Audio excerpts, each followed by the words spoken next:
కూటమి ప్రభుత్వం అధికారంలోకి వచ్చాక మద్యం పాలసీ పూర్తిగా మారింది. ప్రభుత్వ లిక్కర్ షాపుల స్థానంలో ప్రైవేట్ మద్యం మళ్లీ వచ్చింది.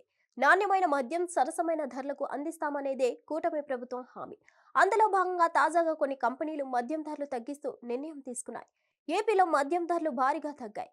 కూటమి ప్రభుత్వం అధికారంలోకి వచ్చాక గత ప్రభుత్వ హయాంలో కంటే ధరల్ని తగ్గించిన ప్రభుత్వం ఇప్పుడు మరింతగా తగ్గించింది.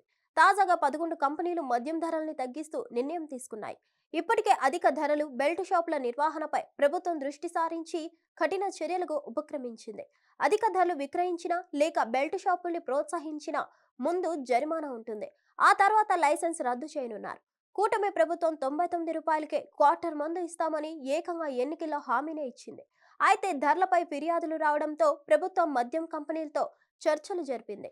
ఇటీవల 3 కంపెనీలు మద్యం ధరల్ని తగ్గించగా తాజాగా మరో 11 కంపెనీలు ఎంఆర్పీపై 30 రూపాయలు తగ్గించాయి.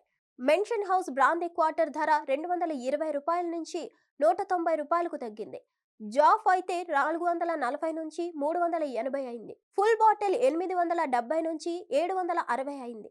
Royal challenge select gold whisky quarter ధర 230 నుంచి 210 రూపాయలు కాగా ఫుల్ బాటిల్ ధర 920 నుంచి 840 అయింది. యాంక్విటీ బ్లూ విస్కీ ఫుల్ ద్వారా 1600 నుంచి 1400 అయింది.